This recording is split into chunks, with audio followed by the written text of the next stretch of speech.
안녕하세요. 오늘은 그 소아시아의 7교회 보내는 이야기 가운데 이제 두 번째 서머나 교회에 보낸 편지를 우리가 함께 보게 되었습니다.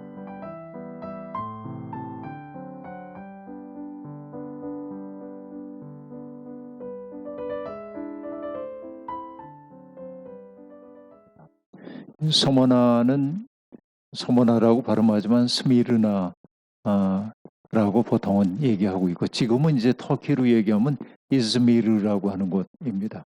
에게 해변에 있는 아주 아름다운 항구 도시라고 말할 수 있겠는데, 아나톨리아 지방에서도 아주 그 손꼽힐 정도로 아름다운 그런 곳으로 되어 있습니다. 이 교회에 보내는 편지에서 주님은 당신을 이렇게 소개하고 있어요. 처음이며 마지막이요, 죽으셨다가 다시 살아나신 분이라고 말하고 있습니다. 처음이요, 마지막 이렇게 말하고 있죠. 처음을 그 헬라어로는 여기 프로토스라고 말하는데, 우리가 요즘도 이제 프로토라고 하는 말을 종종 사용하기도 해요. 영어에서도 사용되는 단어입니다. 시간의 첫 자리, 또 어떤 장소의 첫 자리를 나타내는 게 이제 프로토스라고 하는 말입니다. 그러니까 하나님은 이 시간의 시작이라는 뜻, 시작의 근원이라고 하는 뜻이 프로토스라고 하는 말에 담겨 있고, 그 다음에 마지막이라고 하는 말은 에스카토스라고 말하는데, 우리가 이제 종말을 얘기할 때 에스카톨로지, 종말론, 에스카톨로지라고 얘기를 하고 있는데, 에스카토스는 시간의 끝을 얘기합니다. 어떤 장소의 끝을 얘기할 때도 에스카토스라고 말을 쓰는데, 그러니까 주님이 모든 만물의 시작이고 끝이라고 얘기하고 있죠. 이 말 속에 담겨 있는 의미는 무엇일까요? 세상에서 일어나는 모든 일들이 그분 안에서 일어나는 일들이다라고 말할 수 있겠습니다. 철학자인 헤겔이 했던 이야기, 역사라고 하는 것은 절대 정신이신, 우리 식으로 얘기하면 하나님입니다만, 절대 정신의 자기 전개 과정이다 이렇게 말하기도 하는데, 이게 어떻게 보면 하나님을 처음이요 마지막이라고 고백하는 이 말 속에 담겨있는 의미라고도 얘기할 수 있겠습니다. 이 말을 조금 달리 얘기한다면 어떤 뜻이 될까요? 우리의 현실이 제 아무리 어렵다고 해도 그분 없이 겪는 어려움은 없다. 달리 얘기하면은 하나님과 무관한 세상의 고통이라고 하는 건 없다. 이렇게도 얘기할 수 있겠습니다. 인간의 시간 경험을 보면은 어떻습니까? 태어남에서부터 이제 죽음까지이죠. 처음과 마지막을 우리 식으로 얘기하자면, 우리 식의 처음은 뭐예요? 태어남이겠죠. 우리 식의 마지막은 뭐예요? 죽음이겠죠. 이것을 한 인생이라고 얘기합니다.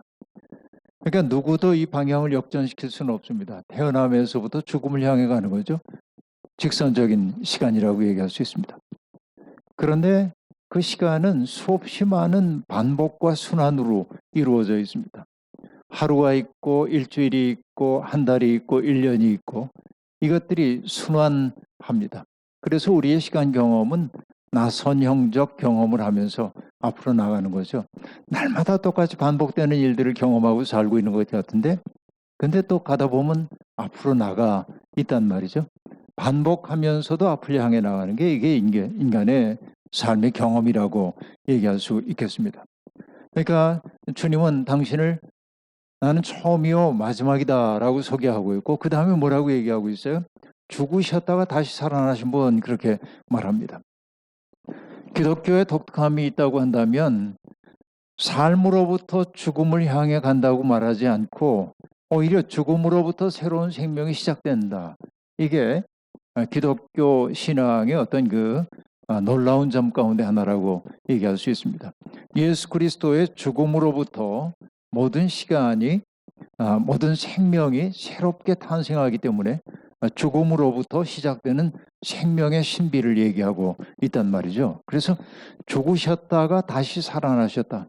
단순하게 그것을 부활이라고 하는 단어로 말하기보다는 그 속에 담겨 있는 의미가 뭔지를 생각해 보면은 결국은 죽음으로부터 나오는 새로운 생명에 대한 이야기가 바로 기독교의 신앙의 본질에 속한다고 얘기할 수 있겠습니다.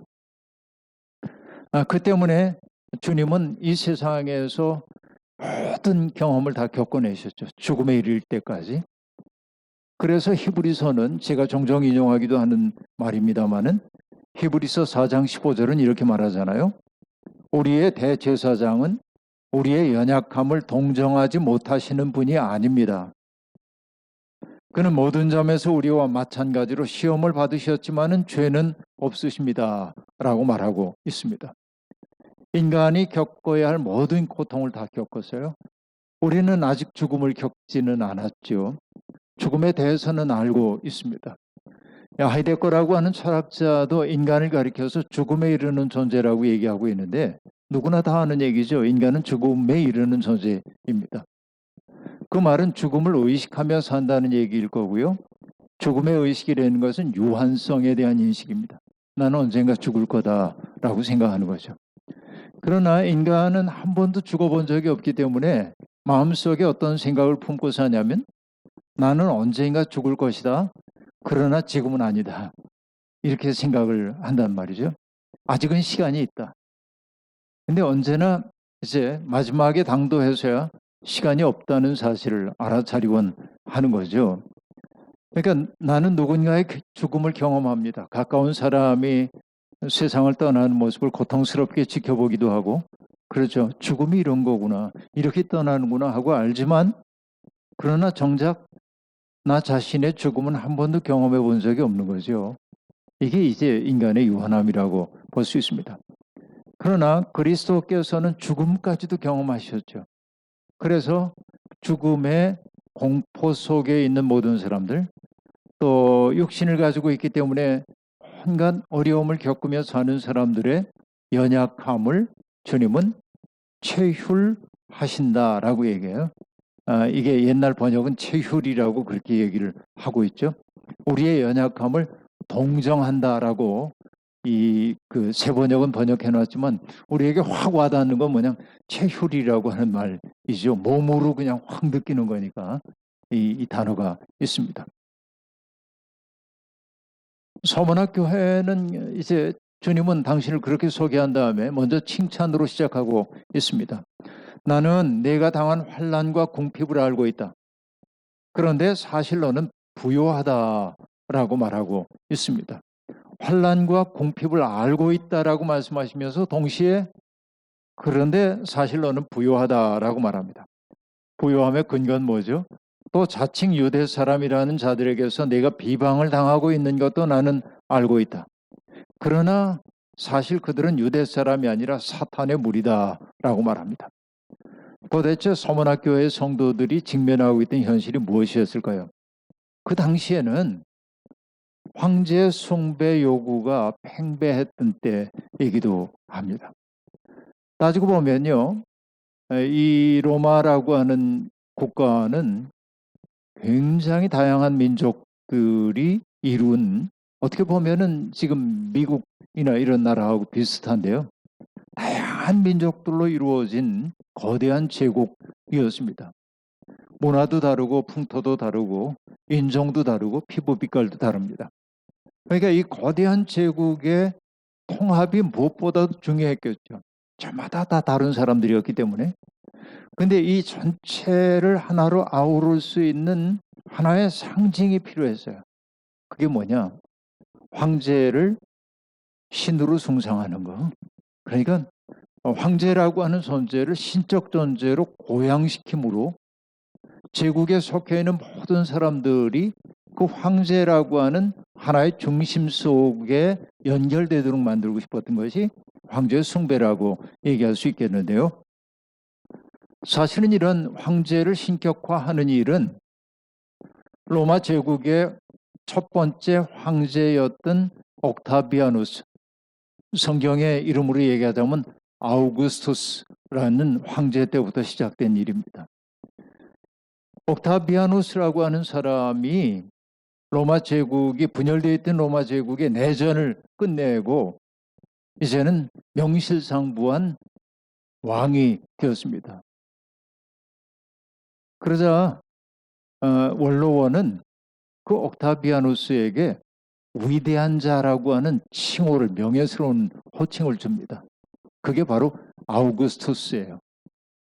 그러니까 우리가 성경에 보면, 누가복음에 보면은 가이사 아구스토가 영을 내려서 천하로 호적하게 했다는 얘기가 등장하고 있는데, 그러니까 아구스토가 바로 아우구스투스인데, 그 아우구스투스는 그의 이름이 아니라 그에게 붙여진 영예로운 호칭이라고 볼 수 있습니다.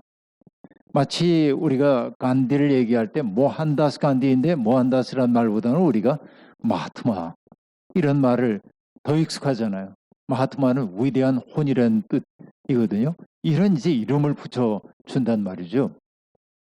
그런데 이 옥타비아누스 때부터 이 제국을 통일하기 위해서 사람들이 고백했던 게 뭐냐면, 황제는 알고 보니까 그 목의 혈통은 인간이지만 부계의 혈통은 아폴론 신이라고 얘기하면서 황제를 가리켜서 신의 아들, 그렇게 얘기를 했단 말이에요.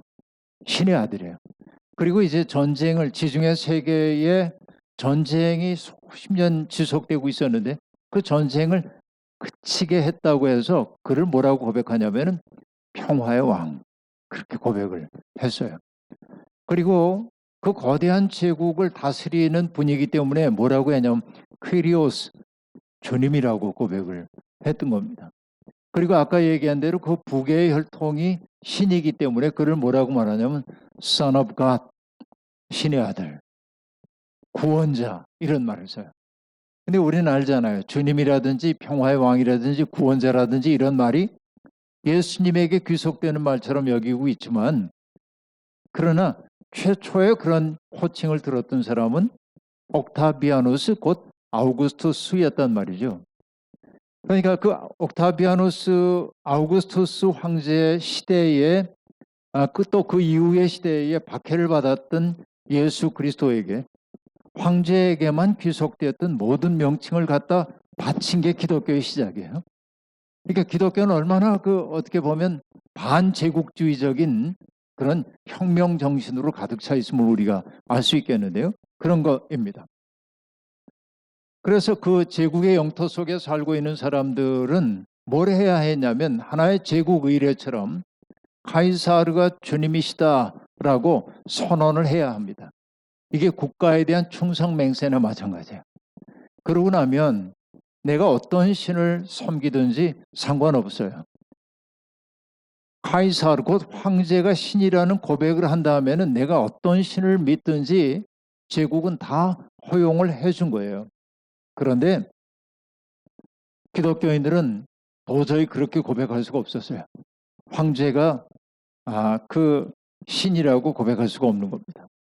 그러니까 고백을 하지 않으니까 뭐예요? 불순분자들인 겁니다. 불순분자들이고 제국의 일치를 해치고 있는 위험한 인물들로 분리됩니다. 그 때문에 불이익을 당합니다. 상거래에 동참할 수 없도록 만들기도 하고요. 물건을 사거나 팔 수 없는 일들 벌어지고, 일자리를 구하기도 어렵고 믿을 수 없는 존재라고 하는 평판을 받기도 하는 겁니다. 바로 이것이 위에서 얘기한 내가 당한 환난과 궁핍의 본질이에요.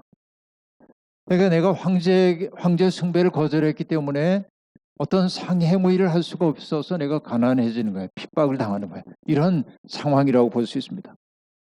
그런데 주님은 뭐라고 얘기하냐면 사실 너는 부유하다. 그렇게 이제 어려움을 겪고 있기는 하지만은 너는 부유하다라고 말합니다.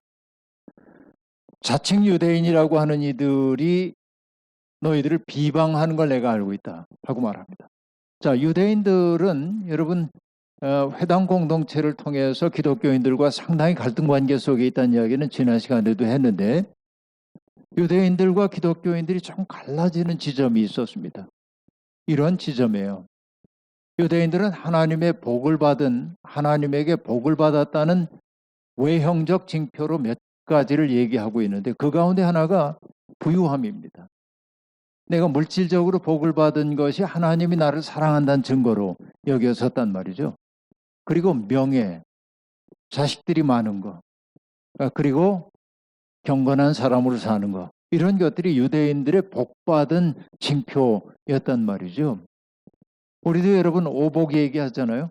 오복 얘기하죠. 오복이 뭐냐고 물어보면 꼭 이빨 좋은 거 이렇게 얘기하는데 사실 그건 그 오복에 속하는 것이 아닙니다. 수부광령 그런 다음에 유호덕, 덕 있는 사람이란 말 듣는 것이고 마지막으로는 고종명, 자기의 생명을 다 살고 끝을 보는 거죠. 이게 이제 오복이란 말이에요. 근데 어쨌든 유대인들은 어떤 사람이 하나님에게 복을 받았다라고 하는 징표 가운데 하나가 물질적인 풍요로움이에요. 그런데 기독교인들이 황제 숭배를 거절했기 때문에 유대인들도 많은 부분에서 황제 숭배 거절하긴 했지만은 그럼에도 불구하고 기독교인과는 조금 구별되었는데 기독교인들이 가난하게 이렇게 지내게 되자 그들을 저주받은 자들로 이야기를 하고 있습니다. 그러니까 정말 안팎으로 이 서머나 교인들이 어려움을 겪고 있었는데 이 성경이 뭐라고 얘기하냐면 너희들의 그런 사정을 내가 알고 있다라고 말하고 있습니다. 나는 알고 있다. 주님으로부터 들려오고 있는 내가 너희들의 형편을 알고 있어라고 하는 그 말은 단순하게 내가 너희들이 고통받고 있다는 사실을 내가 정보로서 인지하고 있어란 말이라기보다는 하나님이 알면 어떤 알입니까? 그 문제를 해결하시겠다는 뜻 아닙니까 이게? 그죠? 이런 문제를 해결해 주시는 거죠. 근데 여러분 살다 보면 그렇잖아요. 인생의 괴로움들이 굉장히 많은데 그 괴로움을 더욱더 견딜 수 없는 까닭이 뭐예요? 내가 괴로움을 당할 때 내가 고립되어 있는 것처럼 느낄 때잖아요. 아무도 내 사정 알지 못하고 내가 고립되어 있다고 느끼죠. 근데 어느 순간 네 마음의 아픔을 내가 알아. 누군가가 말로 하든 혹은 뭐 몸짓으로 하든 그런 걸 하고 나면 내 마음이 좀 풀리기도 하잖아요. 연결됨 이런 게 참 중요하단 말이죠. 나는 너희들의 그 고통을 알고 있어. 주님이 이렇게 얘기하고 있습니다. 그리고 이제 권고를 하고 있습니다. 내가 장차 받을 고난을 두려워하지 말아라 하고 말합니다. 자, 여러분 보면요. 하나님이 원망스럽기도 합니다. 고난을 없애주시면 좋겠는데 고난을 받을 거라는 거 아니에요? 내가 장차 받을 고난을 내가 알고 그래서 너에게 하는 말이야. 두려워하지 말아라. 신앙은 고난을 면제해 주질 않습니다. 신앙 생활을 한다고 해서 내가 원하는 모든 일들이 내 뜻대로 이루어지지 않습니다. 그렇죠? 그러니까 나쁜 종교의 특색은 뭐냐? 사람들에게 고난을 없애주겠다고 얘기를 해요. 사람들을 미혹하는 겁니다. 그러나 참된 종교는 고난을 없애준다고 말하는 게 아니라 고난을 겪고 있을 때 내가 너와 함께 할 거야. 그 고난을 내가 이겨낼 수 있도록 내가 힘을 불어넣어 줄 거야 라고 얘기를 하잖아요. 여기 격려를 하고 있습니다. 내가 장차 받을 고난을 두려워하지 말아라. 보아라, 악마가 너희를 시험하여 넘어뜨리려고 너희 가운데서 몇 사람을 감옥에다 집어넣으려고 한다. 너희는 열흘 동안 환난을 당할 것이다. 죽도록 충성하여라. 그리하면 내가 생명의 면류관을 너에게 주겠다라고 말합니다. 자, 성도들이 처해 있는 상황은 어떻습니까? 불확실함, 고립감, 죽음에 대한 공포 같은 것들이 있습니다. 악마의 시험은 어떻습니까? 성도들의 길을 꺾기 위해서 몇 사람을 감옥에 넣으려고 할 거라는 거예요. 그런데 오늘 성경은 뭐라고 얘기합니까? 너희는 열흘 동안 환난을 당할 거다. 여러분, 이 열흘이라는 것은 하루, 이틀, 사흘, 나흘 이렇게 세서 딱 열흘 그 얘기가 아니고 짧은 시간, 기한이 정해진 짧은 시간을 나타내는 일종의 관용구라고 보시면 되겠습니다. 그러니까 이 환난의 시간이 아주 오랫동안 지속되진 않을 거야. 그러니까 환난에도 끝이 있다. 여러분, 제가 이제 군대에서 훈련을 받을 때 유격 훈련 같은 거를 하면은 어떤 훈련장에 이동해가지고서는 그 훈련에 돌입하기 전까지 PT 체조라는 걸 열심히 하거든요. 그러니까 뭐 PT 체조하고 기합 받고 그러는데 저는 별로 그거 어려워하지 않았어요. 왜냐하면 점심시간이 되면 틀림없이 밥을 줘요. 어떤 일을 하고 있든지 그러니까 이렇게 시간을 보면 이제 뭐 1시간만 PT체 좀 밥은 죽을 거니 하고 생각하니까 별로 어렵게 느껴지질 않는 거예요. 그러니까 어떤 끝이 예정되어 있다고 한다면 우리가 크게 어려워할 것 없는데 견딜만 한 거죠. 5분만 더 견디자. 이런 마음들이 있잖아요. 그러니까 열흘 동안 내가 환난을 겪을 거야. 하지만은 너는 두려워하지 말아라. 죽도록 충성하여라 라고 말합니다. 충성하라는 말은 뭐죠? 신뢰를 포기하지 말아라 라고 하는 얘기입니다. 내가 너와 함께하고 있고 내 삶 속에 관심을 가지고 있다는 그 약속 위에 굳게 서라고 얘기하고 있습니다. 그렇죠? 정말 그 환난을 당하면서 어려움을 겪지만 죽도록 충성하라고 얘기합니다. 근데 여러분, 이 죽도록 충성하라는 메시지가 서머나 교회에서 낭독되었을 때 그것을 듣고 있던 사람이 있었어요. 역사 속에 알려진 사람이 하나 있단 말이에요. 그 사람의 이름은 폴리캅이라고 하는 사람입니다. 이 폴리캅이라고 하는 사람인데요. 이 책에 보면 폴리캅의 순교 이야기가 여기 등장하는데요. 이렇게 되어 있어요. 그러니까 그 요한이 소아시아에 보내는 편지를 썼을 그 당시에 혹은 뭐 이 에베소나 이런 데 머물러 있을 당시에 폴리캅은 그 요한을 면대해 봤던 것으로 보여요. 나이로 볼 때는.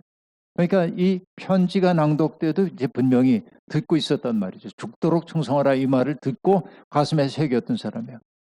근데 어쨌든 이 폴리캅이 많은 기독교인들이 박해를 당하고 있을 때 붙잡혀요. 이 서문학 교회의 감독이었는데 관원에 의해 이제 붙잡혀요. 그리고 수많은 관중들이 모여있는 경기장으로 끌려가게 됩니다. 그리고 총독이 폴리캅을 신문합니다. 그리스도를 저주하라. 그러자 그는 대답했습니다. 나는 86년 동안 그분을 섬겼는데 그분은 한 번도 내게 잘못한 적이 없습니다. 나를 구원하신 내 왕을 어떻게 모욕할 수 있겠습니까? 총독은 집요하게 요청합니다. 카이사르의 수호신의 이름으로 맹세하라. 폴리캅은 대답했습니다. 내가 누구인지 모르시는군요. 나는 그리스도인입니다. 총독은 화가 났어요. 고함을 쳤습니다. 나에겐 야생 짐승들이 있다. 마음을 바꾸지 않으면 너를 그 짐승들에게 던질 것이다. 폴리캅이 대답합니다. 짐승들을 부르십시오.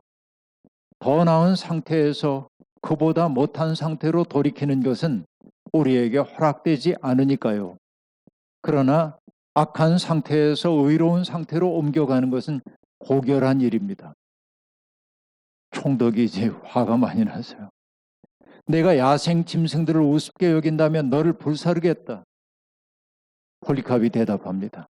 총독께서 위협하시는 불은 기껏해야 1시간 동안 타오르고 얼마 후면 꺼집니다. 왜 지체하십니까? 자, 원하는 대로 하십시오. 그러고는 화형을 당합니다. 지금 이제 말씀드린 그 이즈미르에 가면은 폴리캅 기념교회가 있는데 거기에 보면 프레스코화가 있어요. 화형당하고 있는 그 모습을 이제 저도 본 적이 있습니다. 이게 이제 이 서머나 교회의 폴리캅의 순교 이야기입니다. 이렇게 어려움을 겪고 있는 사람들에게 주님이 죽도록 충성하라고 얘기하면서 약속을 주고 계시죠. 어떤 약속입니까? 귀가 있는 사람은 성령이 교회들에게 하시는 말씀을 들어라. 이기는 사람은 둘째 사망의 해를 받지 않을 거다라고 얘기하고 있습니다. 10절에 나오는 생명의 면류관과 더불어서 둘째 사망의 해를 받지 않게 될 것이라고 얘기하고 있습니다. 그러니까 폴리캅 같은 그 환난 가운데도 믿음을 저버리지 않고 우리의 왕이신 그리스도, 카이사르가 아닌 그리스도에게 충성하는 사람에게 하나님이 주심한 것은 둘인데 하나는 생명의 면류관이고 또 하나는 둘째 사망의 해를 받지 않게 될 것이라고 얘기하고 있습니다. 그 생명의 면류관이라는 게 뭐길래 그럴까요? 생각해 봅니다. 여러분, 그 헤로도토스가 썼던 역사라고 하는 책에 보면은 페르시아하고 아테네 연합군의 전쟁 이야기가 이제 많이 기록되어 있어요. 그게 이제 그 페르시아 전쟁사를 다룬 책인데요. 그 책에 굉장히 흥미로운 대목이 나타납니다. 그리스 연합군에 속했던 아르카디아 사람들 몇이 먹을 음식이 없었어요. 식량이 떨어지자 그들은 페르시아 군 쪽으로 투항을 합니다. 페르시아 군이 그 아르카디아 사람들을 붙잡아 가지고 그동안 궁금했던 몇 가지 것을 가지고 신문을 하는 대목이 있습니다. 자기들이 이렇게 멀리서 보니까 전쟁 중인데 그리스 군인들이 뭐 이상한 짓을 하고 있는 거예요. 저게 도대체 뭐 하는 짓이냐 이렇게 묻는 거예요. 그러자 그들이 대답합니다. 아, 그리스 군인들이 지금 올림피아 제전을 벌이고 있습니다. 마차 경주와 체육 경기를 하고 있는데 그걸 관람하느라고 저러고들 있습니다. 그러자 신문자가 묻습니다. 그 경기에 걸린 상품이 뭐길래 저렇게 죽자 사자 노력을 하느냐라고 묻습니다. 그러자 그들이 대답합니다. 올리브 가지로 엮은 관입니다. 이게 바로 이제 월구의 관이죠. 올리브 가지로 엮은 그 관이라고 얘기를 하고 있습니다. 신문하던 사람이 깜짝 놀랍니다. 저기에서 우승하면 금품을 준다든지 뭐 어마어마하게 이렇게 보상을 해주는 줄 알았는데 금품이 아닌 화환이 수여된다는 말을 듣고 한 장군이 탄식을 합니다. 자기의 그 예를 들면 사령관 바라보면서 이렇게 얘기하는 거예요. 아, 마르도니오스요. 그대는 어찌하여 우리로 하여금 하필이면 이런 인간들과 싸우게 만들었는가? 금품이 아닌 명예를 걸고 경기를 행하는 사람들과 이렇게 말합니다. 이거 굉장한 얘기이거든요. 그러니까 금품이 아닌 명예를 걸고 싸우는 사람과 싸우는 것처럼 힘든 일이 어디에 있겠어요? 이 땅에 성도로 산다고 하는 것이 바로 그런 거란 말이죠.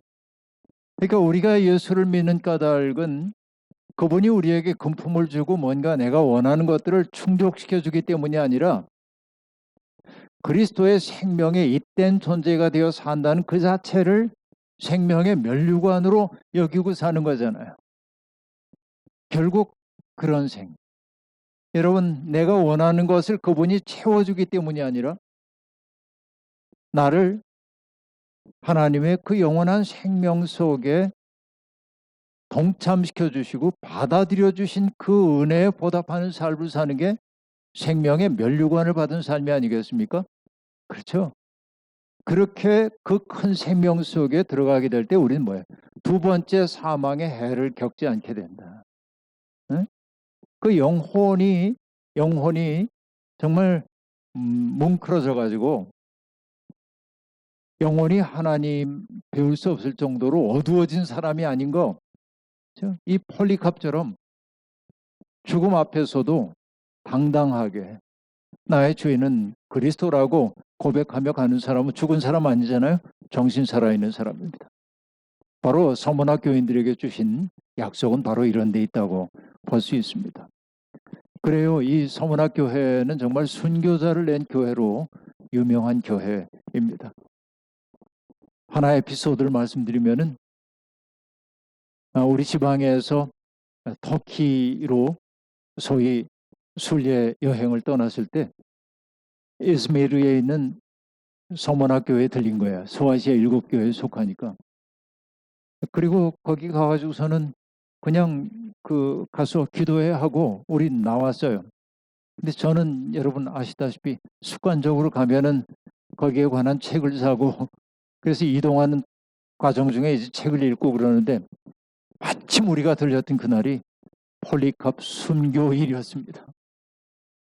그래서 잊을 수가 없었는데 그날의 광경을 우리 가운데 아무도 몰랐고 그 가이드조차도 그날이 폴리캅 순교 기념일인 걸 몰랐고 그 책을 보면서 제가 깜짝 놀랐는데 이게 무슨 인연이냐 그러고 그랬던 기억이 있는데요.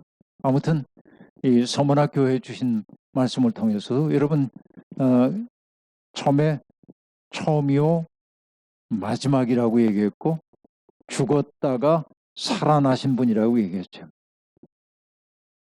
우리의 모든 인생, 모든 경험이 그분 안에서 벌어지고 있습니다. 그러므로 우리에게 필요한 일은 충성하는 일, 죽도록 충성하는 일이라고 얘기합니다. 그들에게 주어지는 것은 생명의 면류관, 두 번째 해를 경험하지 않는 것으로 얘기하고 있습니다. 오늘 우리의 교회들도 우리의 성도들도 이런 굳은 믿음의 자리 속에 머물기를 소망합니다. 기도하시죠. 자비로우신 하나님, 서문학 교회의 이야기를 통해서 우리 자신의 믿음을 돌아봅니다. 우리는 정말 뜨뜻미지근한 믿음 생활 속에 머물고 있는 것이 아닌지 모르겠습니다. 죽도록 충성하라고 하는 주님의 명령이 있음에도 불구하고 우리는 그리스도에게 충성하기보다는 세상의 것들에게 충성스럽게 지낼 때가 너무도 많이 있었습니다. 때때로 살다 보면 어려운 일을 겪을 때마다 나의 사정이 하나님에게 가리워져 있다고 느낄 때도 있었습니다. 그러나 하나님에게 가리워져 있는 일은 이 세상에 하나도 있을 수가 없습니다. 우리는 하나님이 주신 호흡 속에 살고 있기 때문에 그렇습니다. 하나님, 헛된 것들을 구하느라고 우리에게 주어져 있는 인생의 때를 낭비하지 않게 도와주시고 우리를 영원한 생명의 길로 인도하시는 그리스도의 마음에 잇대어 이 땅을 힘차게 멋있게 살도록 인도해 주옵소서. 예수님의 이름으로 기도하옵나이다. 아멘.